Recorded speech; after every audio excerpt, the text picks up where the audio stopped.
Shalom Bapak Ibu Saudara sekalian, kembali kita belajar akan kebenaran firman Tuhan masih dalam rangkaian khotbah di bukit yang diambil dari Matius 7 ayat yang ke-13 dan 14. Sebelumnya kita akan bersama-sama berdoa. Bapa di dalam sorga, kami bersyukur kepada Tuhan, kami boleh diberikan kesempatan untuk kami beribadah kepada Tuhan, baik kami yang di gereja maupun yang di rumah kami masing-masing. Kami sudah meninggikan nama-Mu, memuji, menyembah, memberikan persembahan kami di hadapan-Mu Tuhan. Dan kami mau saat ini duduk diam, tenang, untuk kami membuka hati kami bagi kebenaran firman Tuhan boleh ditaburi dalam setiap diri kami, hati kami, biar hidup kami boleh diubahkan dan seturut dengan kebenaran firman Tuhan. Terima kasih Tuhan, Tuhan khususnya urapi hamba-Mu yang akan menyampaikan firman-Mu Tuhan, biarlah hamba-Mu bisa menyampaikan dengan jelas. Terima kasih Tuhan, hanya di dalam nama Tuhan Yesus, haleluya, amin. Saya beri judul pada khotbah pada pagi hari ini adalah Pilihan Kehidupan. Kita akan baca bersama-sama di dalam Matius 7 ayat yang ke-13 dan 14. Hitungan ketiga kita baca bersama-sama. 2, 3. Masuklah melalui pintu yang sesak itu, karena lebarlah pintu dan luaslah jalan yang menuju kepada kebinasaan, dan banyak orang yang masuk melaluinya. Karena sesaklah pintu dan sempitlah jalan yang menuju kepada kehidupan, dan sedikit orang yang mendapatinya. Dalam kehidupan kita sehari-hari, Bapak Ibu, sebagai manusia, kita selalu dihadapkan dengan pilihan. Betul ya? Kita memilih pekerjaan, memilih bisnis yang tepat, memilih bagi kita yang mungkin studi, kampus yang tepat, memilih sekolah, bahkan tadi berangkat kita memilih pakaian yang akan kita pakai untuk ke gereja. Kehidupan kita sehari-hari selalu dihadapkan oleh pilihan. Nah, itulah realita kehidupan kita sebagai manusia. Di dalam kekristenan pun juga demikian Bapak Ibu. Dalam kekristenan juga ada pilihan hitam dan putih. Tidak ada pilihan abu-abu. Mungkin kalau dalam dunia ada banyak sekali pilihan, tapi dalam kekristenannya ada dua, yaitu ya dan tidak, ini dan itu, percaya Yesus atau tidak percaya Yesus, dalam kerajaan surga atau neraka. Itu jelas. Pilihan dalam kekristenan bersifat tegas. Dalam perjalanan di padang gurun, Musa juga memperhadapkan kepada bangsa Israel dua pilihan. Kita akan baca di dalam Ulangan 30 ayat yang ke-15 sampai ke-20.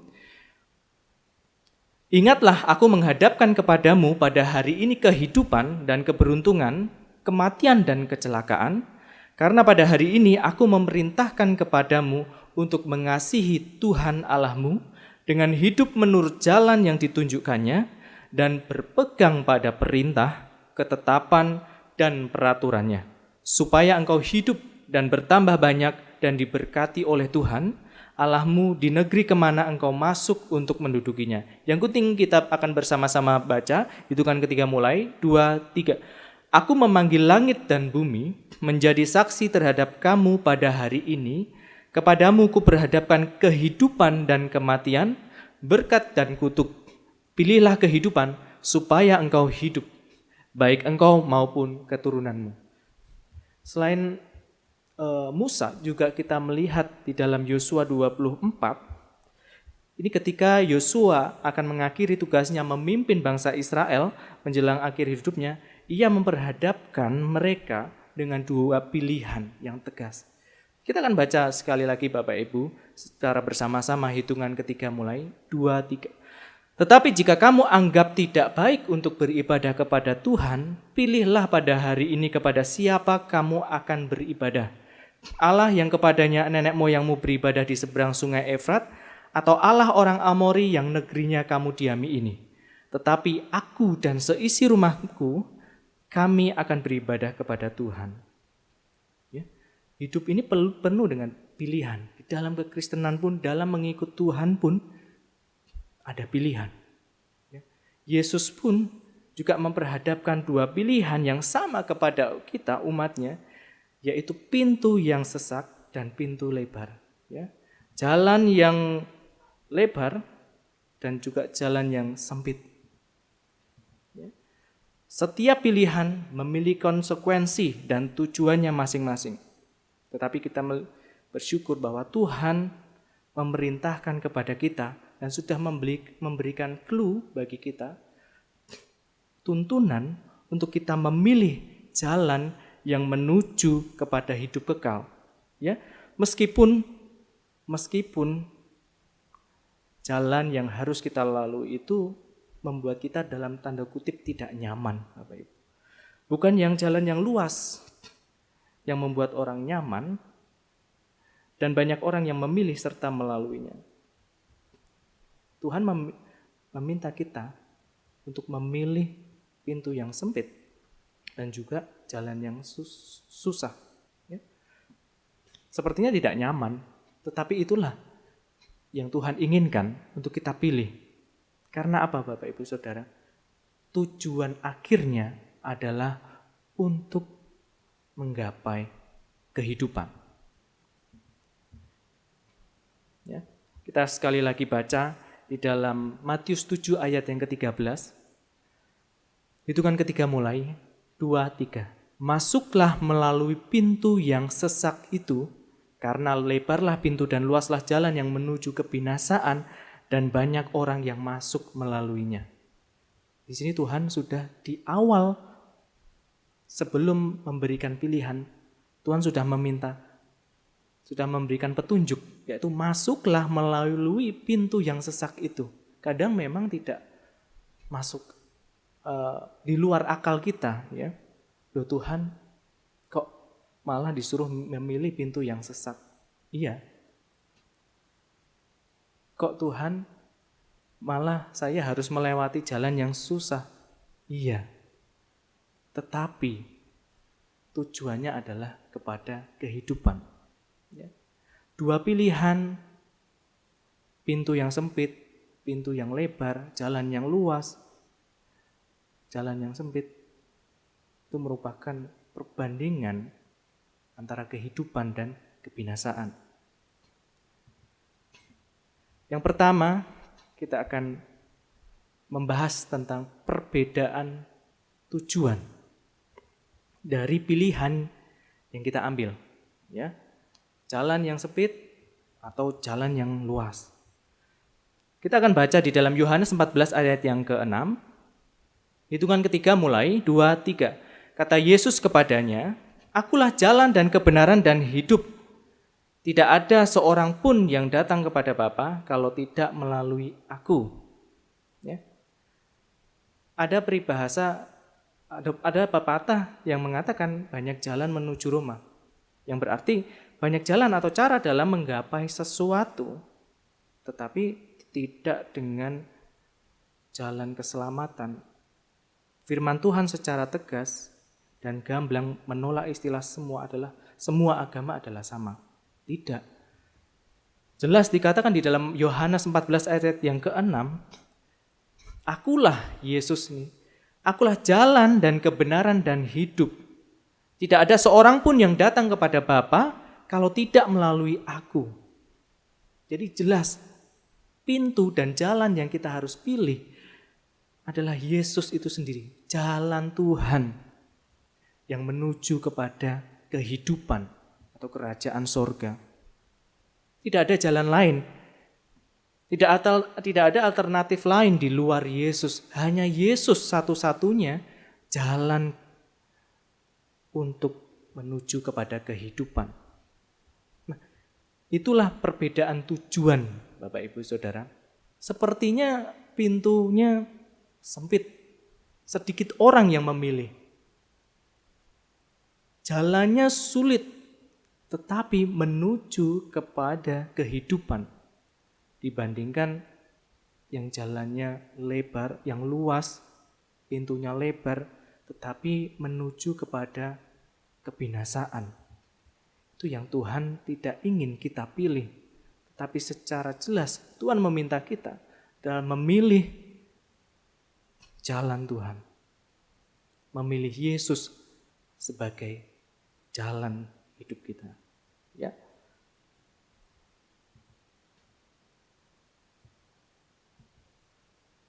Bagi kita yang sudah menerima Yesus jangan ada kata putar balik. Bapak Ibu. Jangan pernah terpikir untuk aku mau putar balik karena kok jalannya susah. Ya. Kok aku seorang diri sepertinya, yang lainnya kok ada di seberang jalan sana.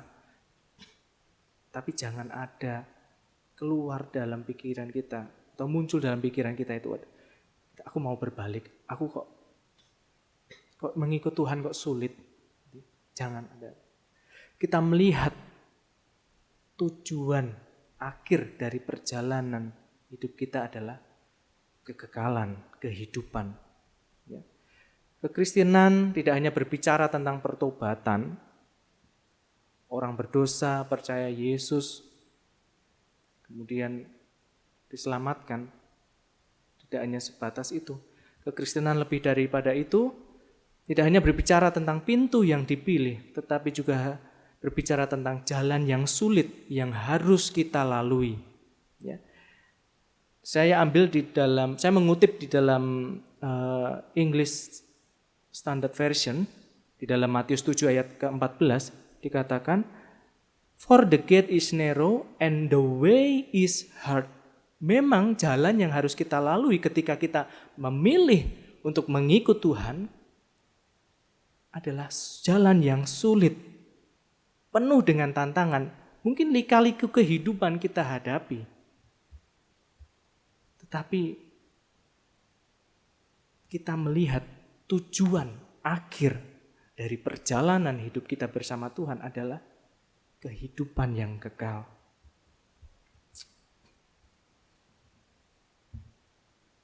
Ingat, tujuan akhir dari jalan yang sulit yang kita lalui adalah membawa kepada kehidupan. Yang kedua, perbedaan kondisi. Ya. Sekali lagi, kalau kita dihadapkan, ketika kita mengambil pilihan untuk mengikut Tuhan, kita memilih pintu yang sempit itu, dan kita melalui jalan yang sukar, kondisinya memang sulit. Ya, berbeda dengan ketika kita memilih jalan orang berdosa. Wah, sepertinya nyaman, sepertinya kok jalannya mudah. Tetapi tujuan akhirnya adalah kebinasaan. Ya.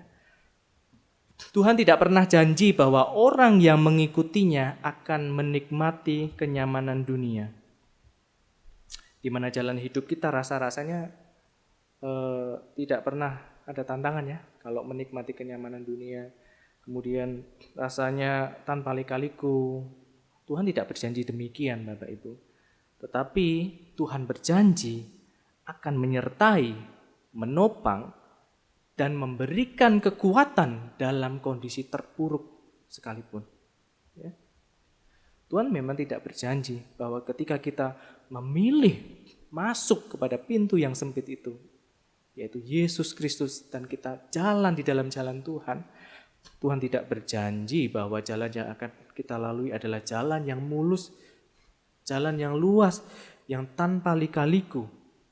Tetapi justru jalan yang kita hadapi adalah jalan yang kondisinya adalah sulit, sukar.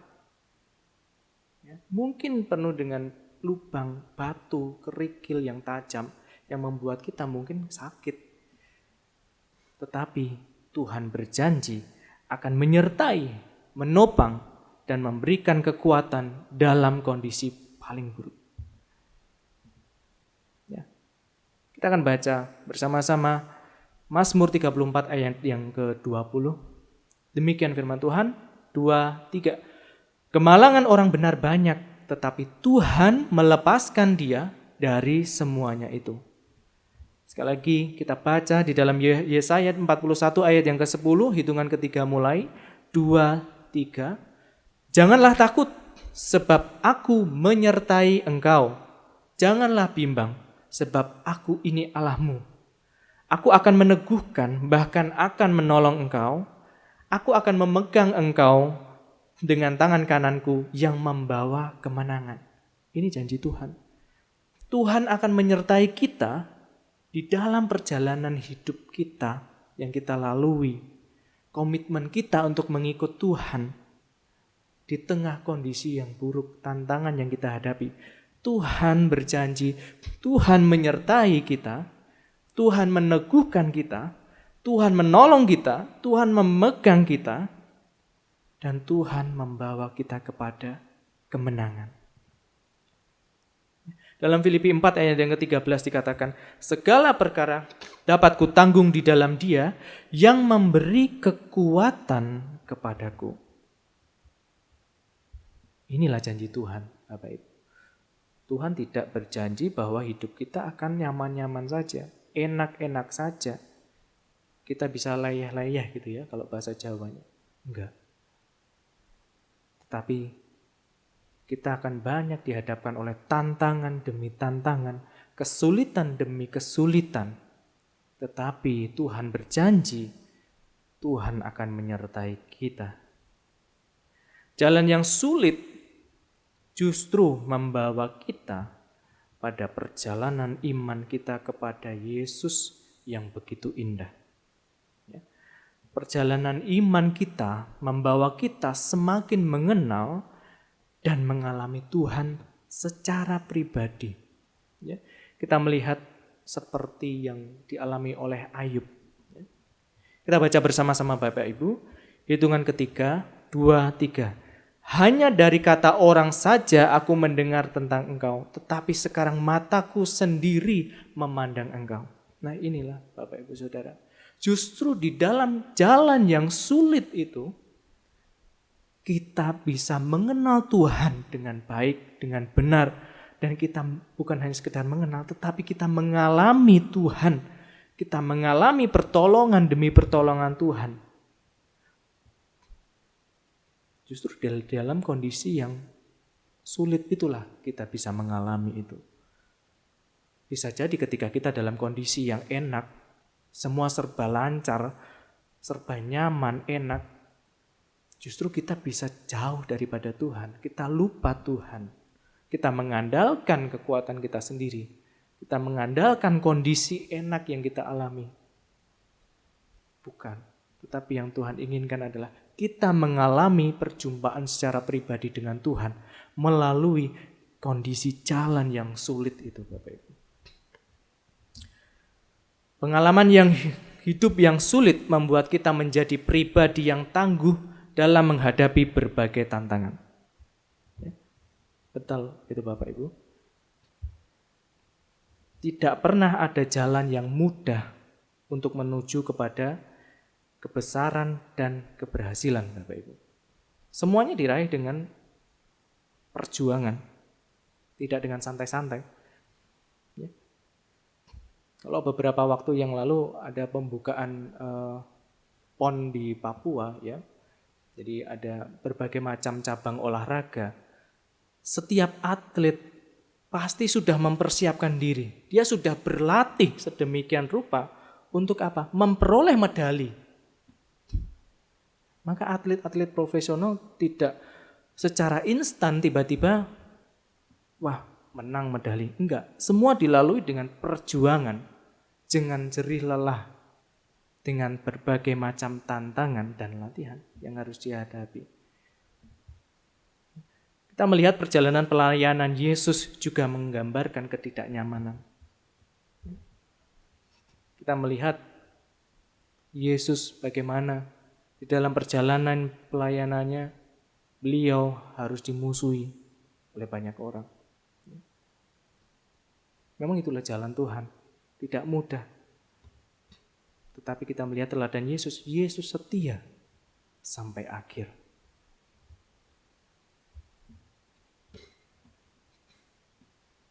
Kita akan membaca bersama-sama di dalam Lukas 13 ayat yang ke-24.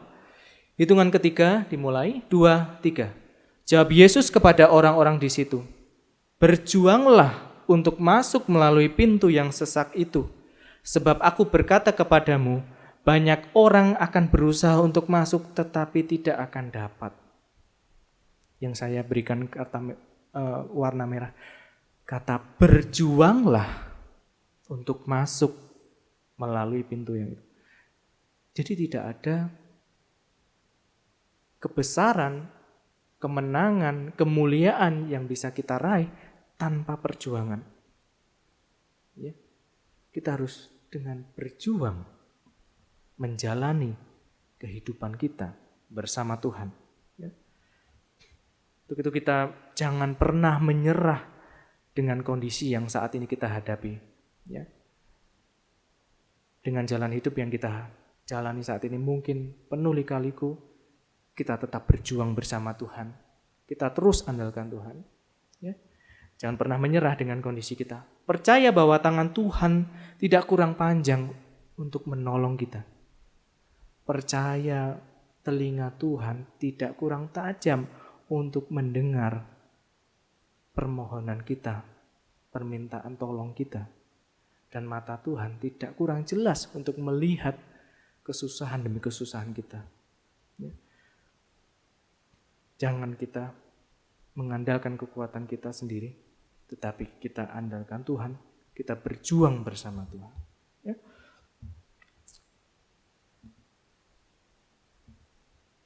Yang ketiga, perbedaan cara hidup dari jalan yang kita lalui. Kita akan baca di dalam Mazmur 1 ayat yang ke-6 sampai ayat yang pertama sampai yang ke-6. Ini saya ambil dalam terjemahan bahasa Indonesia sehari-hari. Yang coklat nanti saya akan bacakan, kemudian yang biru nanti Bapak Ibu Saudara yang membacakan, yang hitam saya akan membacakan. Berbahagialah orang yang tidak mengikuti nasihat orang jahat, tidak mencontoh orang berdosa, dan tidak bergaul dengan orang yang menghina Allah, tetapi yang suka melakukan perintah Tuhan dan merenungkannya siang malam. Hitungan ketiga mulai 2, 3. Orang itu berhasil dalam segala usahanya, ia seperti pohon di tepi sungai yang berbuah pada musimnya dan tak pernah layu daunnya. Sebaliknya orang jahat, ia seperti sekam yang dihamburkan angin. Orang jahat akan dihukum Allah, hakimnya, dan dipisahkan dari umatnya. Sebab orang taat dibimbing dan dilindungi Tuhan, tetapi orang jahat menuju kepada kebinasaan. Kata berbahagialah di awal kalimat, kalau di dalam terjemahan King James Version dikatakan blessed atau diberkati. Ya. Untuk memahami ayat ini saya sudah bagi ke dalam 2 kolom. Saya bagi cara hidup orang yang taat kepada Tuhan dan cara hidup orang yang jahat. Orang yang taat berarti jalan di dalam jalan Tuhan. Jalan yang sulit itu. Tetapi orang yang jahat adalah jalan yang lebar itu. Ya. Orang yang taat, orang yang berbahagia atau diberkati. Tetapi berbeda dengan orang jahat, mereka akan dihukum. Orang yang taat melakukan perintah Tuhan, atau dalam artian selalu mengandalkan Tuhan. Sedangkan orang jahat menghina Allah, bahkan mungkin tidak menganggap keberadaan Allah, menganggap, wah aku bisa tanpa Allah. Itulah cara hidup orang-orang yang di luar jalan Tuhan. Orang yang taat itu seperti pohon yang berbuah, melambangkan berguna, dan buah itu dapat dimakan. Ya. Di dalam Yeremia 47 ayat 12. Kemudian kalau orang jahat itu seperti sekam. Ya, sekam itu kulit dari padi, melambangkan tidak berguna karena tidak dapat dimakan. Ya. Kemudian kalau orang yang taat tidak pernah layu daunnya, itu melambangkan obat yang menjadi berkat bagi orang lain. Sedangkan orang yang jahat, cara hidup yang jahat, yang berdosa, dihamburkan angin, sia-sia. Segala pekerjaannya, segala perbuatan yang dilakukannya dengan usahanya sendiri, semuanya sia-sia karena tidak menjadi berkat bagi orang lain. Orang yang taat dibimbing dan dilindungi Tuhan, sedangkan orang yang jahat menuju kebinasaan. Inilah perbedaan jalan yang lebar dan jalan yang sempit, melalui perbandingan cara hidup. Jalan yang kita ambil akan menentukan perilaku, cara hidup, sifat, gaya hidup, karakter, dan tujuan akhir hidup kita. Terkadang manusia menyukai jalan pintas,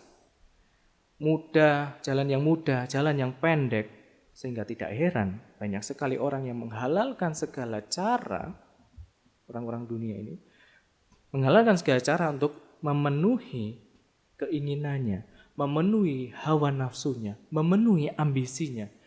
Tidak peduli cara yang dilakukan salah atau dosa, yang penting itu memuaskan diri mereka. Tetapi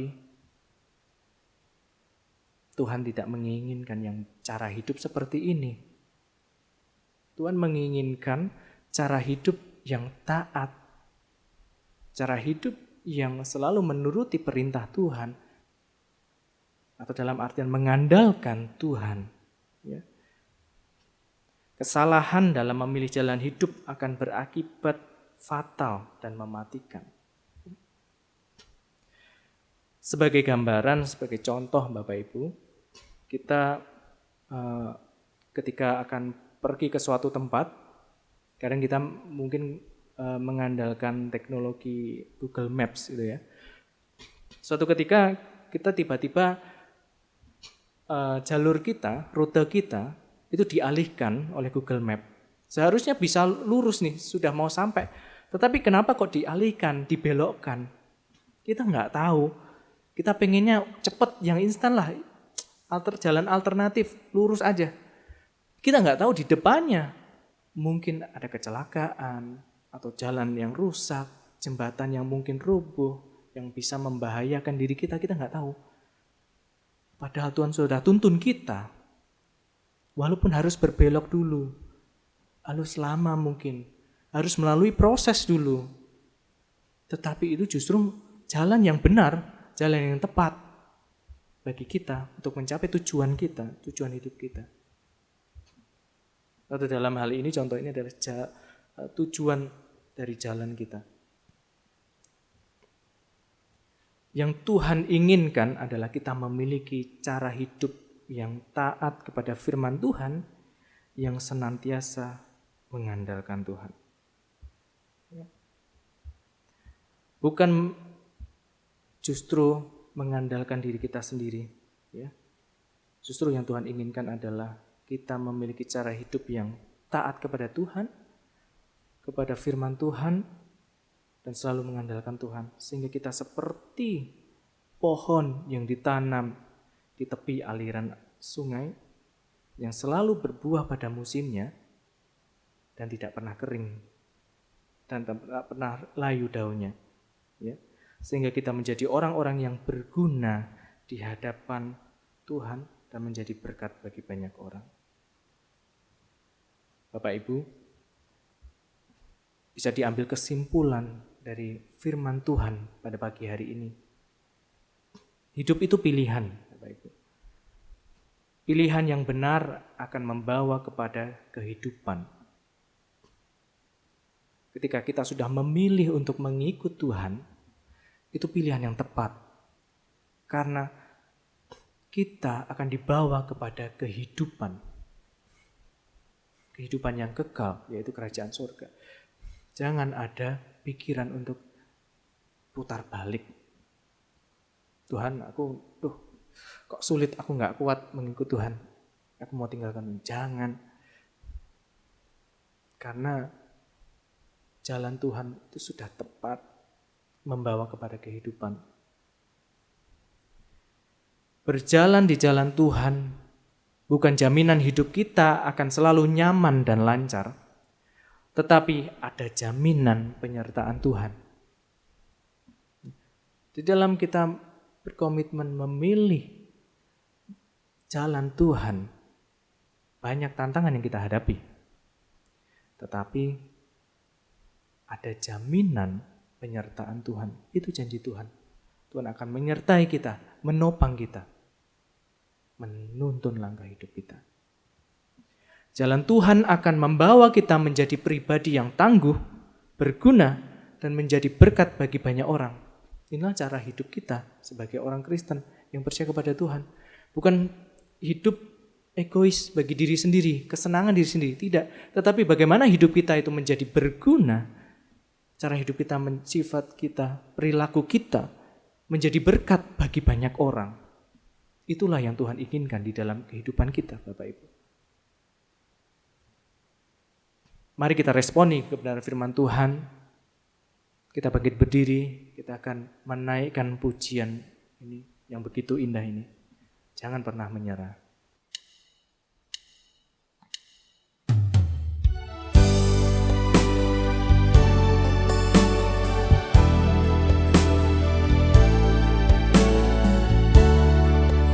Mari kita katakan dengan sepenuh hati kita. Tuhan tak pernah janji langit selalu biru, tetapi Dia berjanji selalu menyertai. Tuhan tak pernah janji jalan selalu rata, tetapi Dia berjanji berikan kekuatan.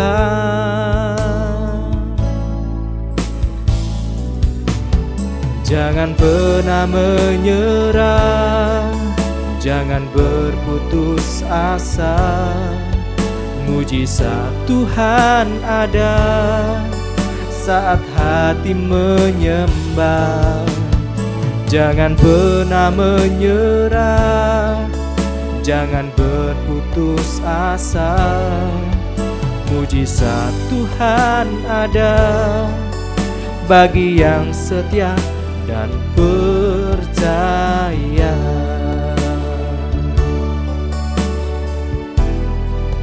Sekali lagi, Tuhan tak pernah janji. Tuhan tak pernah janji langit selalu biru, tetapi Dia berjanji selalu menyertai. Tuhan tak pernah janji jalan selalu rata, tetapi Dia berjanji berikan kekuatan. Jangan pernah menyerah, jangan pernah menyerah, jangan berputus asa. Mujizat Tuhan ada saat hati menyembah. Jangan pernah menyerah, jangan berputus asa. Mujizat Tuhan ada bagi yang setia dan percaya. Sekali lagi, jangan pernah menyerah, jangan pernah menyerah, jangan berputus asa. Mujizat Tuhan ada saat hati menyembah. Jangan pernah menyerah, jangan berputus asa. Mujizat Tuhan ada bagi yang setia dan percaya. Mujizat Tuhan ada bagi yang setia dan percaya. Mujizat Tuhan ada bagi yang setia dan percaya.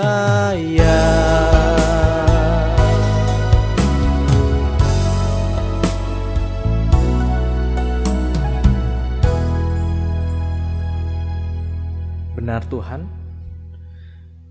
biarlah seperti firman-Mu yang sudah mengingatkan kami dan pujian yang sudah kami naikkan.